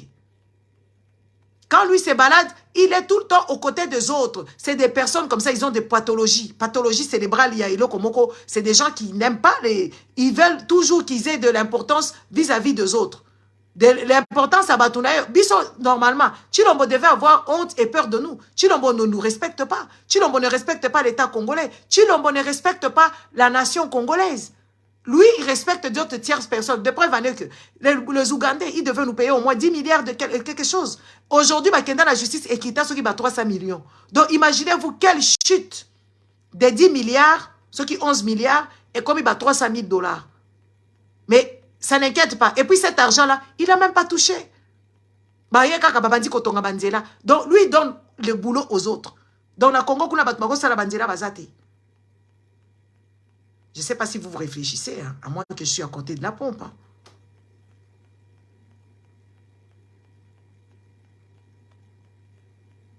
C'est honteux. C'est honteux de voir des gens en Amérique, en Europe, à l'extérieur du pays. On voit les fonctionnements du pays qui nous ont accueillis. On voit comment est-ce qu'ils fonctionnent, comment est-ce que Bango Bazar rigoureux, comment est-ce que leur nation fonctionne, comment est-ce qu'ils considèrent les enfants, le vieillard, comment est-ce qu'ils respectent la loi de la République ou la loi de la monarchie, comment est-ce qu'ils respectent tout et sauf rien. Et nous sommes ici, nous n'avons rien appris. Nous n'avons rien appris. Et ça ne nous choque pas de voir nos enfants aller dans des écoles comme pas permis, des écoles où on ne sait même pas. Les amis, je ne sais pas, hein, pour peut-être un débat. Nasi na komi mukolo boye, nde nazo mona makambo yango. Peut-être nasi na komi mukolo boye nazo mona makambo yango. Vous savez que dans les écoles ici, quand les enfants ils partent étudier, les enfants rentrent avec quelque chose. Il y a 3 mois seulement, bana babandi classe bande konanga. 3 mois, ne makoti na première primaire. Elle est trop bébé. Des fois, elle fait des bébés ici. Modèle moi nazo kotanga. Excusez-moi. Modèle moi nazo goût à lecture. 3 mois de classe. 6 ans.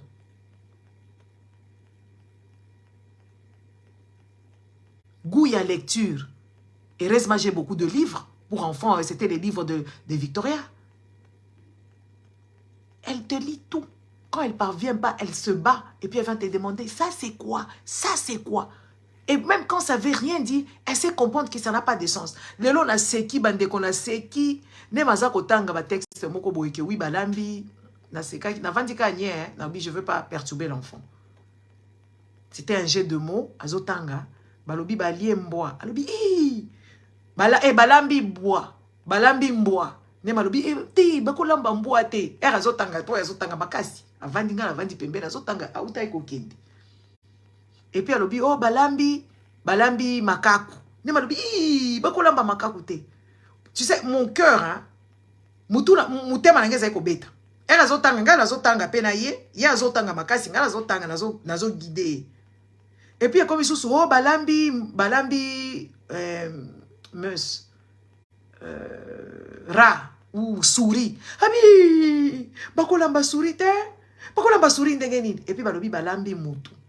Ne mabi jamais bakolamba mutu jamais. Mais toutes ces choses que cet enfant a dit jamais, chez nous on le lambaka. Chez nous balambaka. Balambaka ye, balambaka nyau, balambaka wina nyau pesa kina kati. Balambi nyau, balambi souris, balambi mboa. Na mutu pe balobi balambaka ye na butu na bandoki. Moi j'ai réfléchi comme ça m'a pas fait du bien en fait. J'étais là, j'ai dit oh tout le monde a eba ki na mboka ba parents na eba uta balambaka babiloko nyonso tu oyo. Balambaka bango yazotanga zo seka o balambaka bango te. Et moi ça m'a attristé. Ça m'a vraiment attristé. Et puis les autres oh ça c'est bizarre comme phrase, ça c'est bizarre, ça c'est pas normal, c'est pas logique. Na ça qui commentaire te. Pour na yebi ki bana biso to lambaka bango, to lambaka mboa, to lambaka nyau, to lambaka ra, souris, to lambaka ye, to lambaka makaku, to lambaka ye et puis balobi na biso baliaka bato na butu.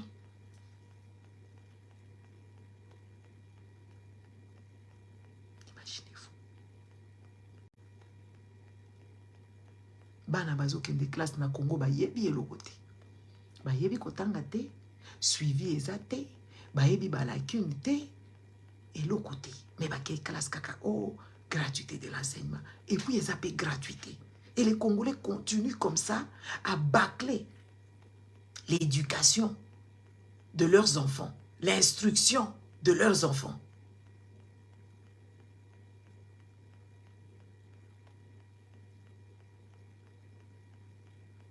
C'est quand même grave. Et c'est très grave. Et puis bozo beta maboko biso toza awa bana ba mike bazo tanga bana mike baza na conscience esprit ya créativité bazo ko créer biloko ngana bimi jukona na zongia wana na toboki ne mazui ba sapena nga ake alongoli babulu mususu o idioso alongoli asali yango a monter yango ndenge na ye azui kola ba nini wana akole ngana bi ngana mikaki na sala boye yo jo wana zaki ko sala boye na somo na sapena ngeza ki boye te na somo ki manque quelque chose na bandi kota na biseka na tali kana binema memelanga biloko nanga aye ko bimasi asali forme mususu azui babula mike wana a tiango bakola tiango akolango na ba carton a che asali créativité na tali ka asali tala ebimi neti soleil.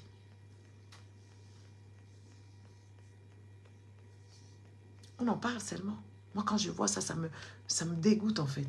Ça me dégoûte de voir des enfants qui ont beaucoup de potentialité dans le Congo. Bana bazana ba potentialité makasi.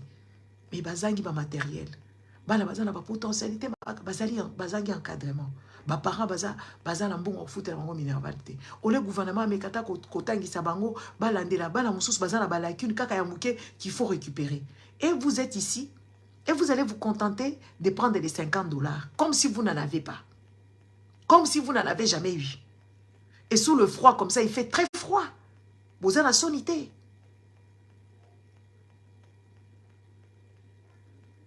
Moi, je me pose la question, ceux qui biso toko sukaka wapi, ceux qui biso toko sukaka wapi, ceux qui toko salaka nini, ceux qui bana o bako bota ma bako salaka nini. Ba Congolais photo la muka penza, ngana moni penda muto ezama na muté. To réfléchissaka bien te.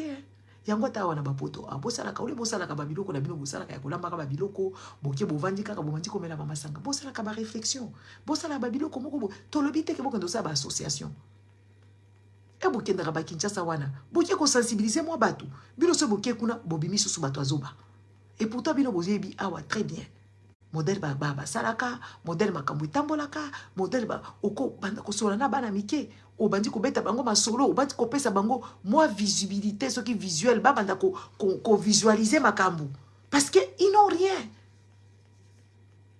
na Congo wana batu batala ka ba information te ba ko batu batala ka ba makambo malunga te ba saka kana ba o ba novolage o ba boy les amis je sais pas.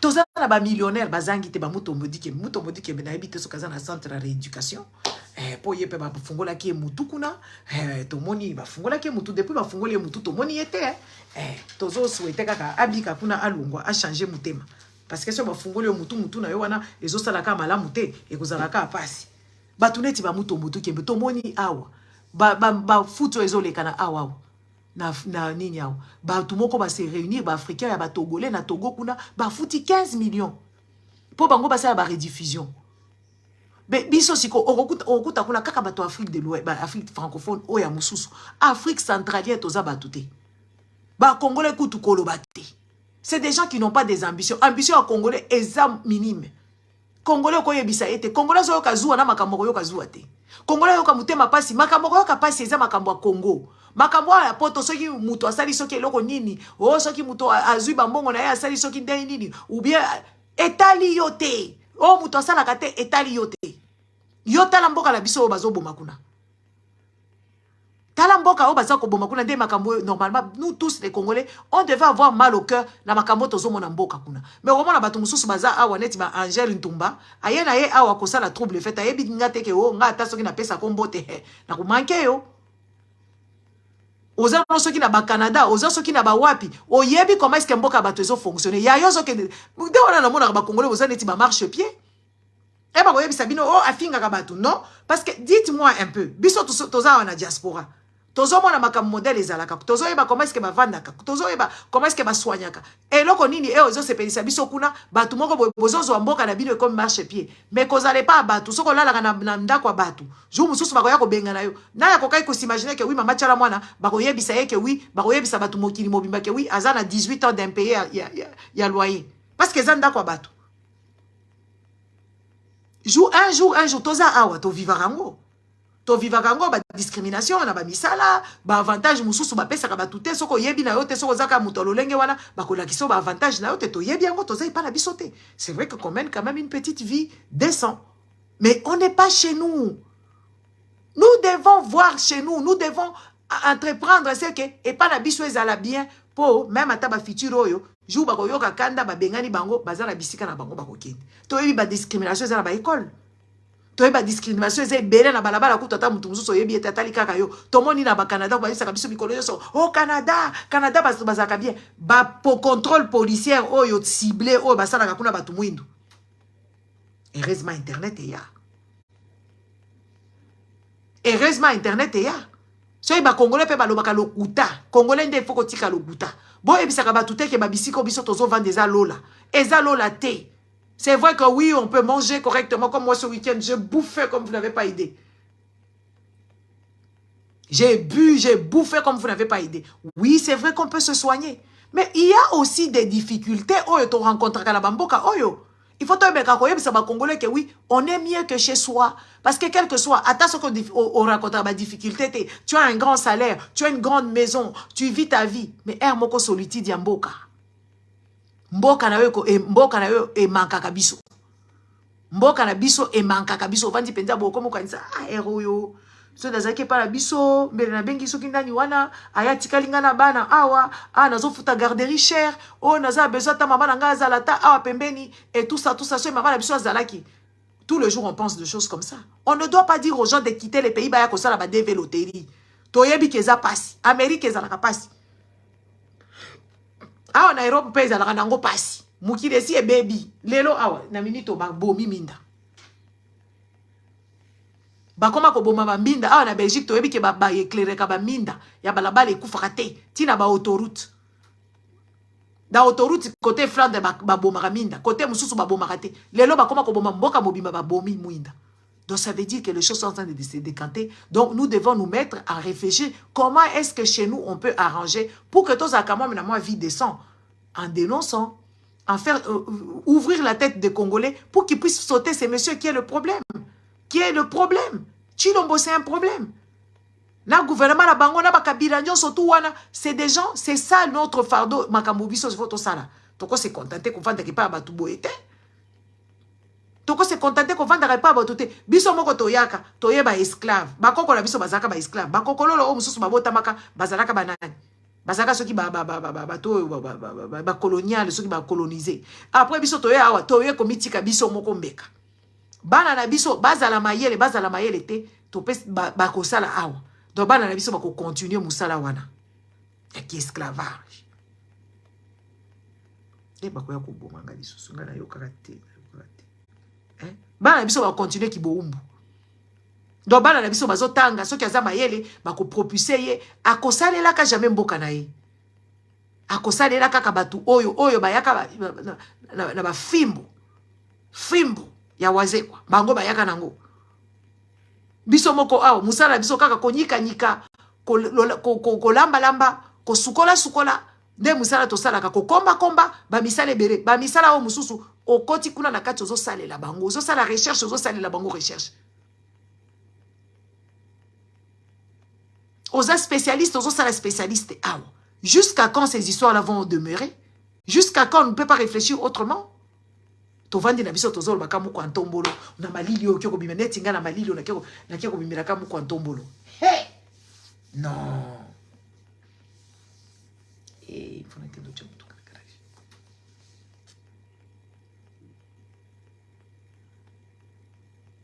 Il faut tomber d'accord réfléchir hein. Parce que mutu tozo réfléchir malamu te. Mutu na biso et réfléchir ça bien te. Tozana ba problème ya ko ya réflexion to kanisi to vandi kakawa to kufa kumputu kufa kumputu ya pasi hawa kozala koko ngala moni ba koko ya poto abaza ko bela mikuwa ba koko batu mwindu ba bela ka mikuwa bazala ka bien te omona mama moko boy on dirait akomi koko akende supermarché na mona ki moko jour wana oyo ki na posa webisa mama na zela yo na kumbela yo na tikoti na ndaku na yo tali pe uzana makamususa ko sala. Non, il faut te réfléchir.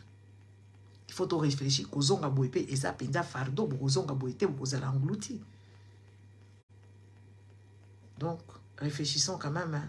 Réfléchissons ces gens-là les députés là ça ne m'étonne pas, c'est des gens qui boivent, qui se méconduisent, qui dépensent de l'argent, ils ont beaucoup d'engagement, ils ont beaucoup de choses, c'est des gens qui n'ont pas une bonne hygiène de vie. C'est normal qu'ils se reposent maintenant quand ils vont travailler, ils se reposent. c'est pas logique. Bah comment on peut ça va pas côté sur qu'on a ba téléphone était. En tout cas, mon internet est lingue. Ba téléphone Android ou ezaki toko tozo kufungwa mama kamunjo so tozo kufungwa ma. N'est-ce pas? Je vous laisse. Bonne soirée. Lobby mardi et là mon Nzambaza na bino. Au revoir. Il faut que je fasse des horaires parce que je ne veux plus suivre ces gens parce que moi j'ai autre chose que je fais. J'ai beaucoup de choses à faire, donc je dois juste manager. Il faut de temps en temps, n'est-ce pas? Ici à 23h, Babomi. Kalaté dans 7 minutes, Babomi. Donc, to bandomo na kaka bocha ba étoile bo pesa ba cadeau. Bo kende na kombo na ngoni. Na PayPal. Chembongo na ba PayPal. Boza kaka. Au revoir.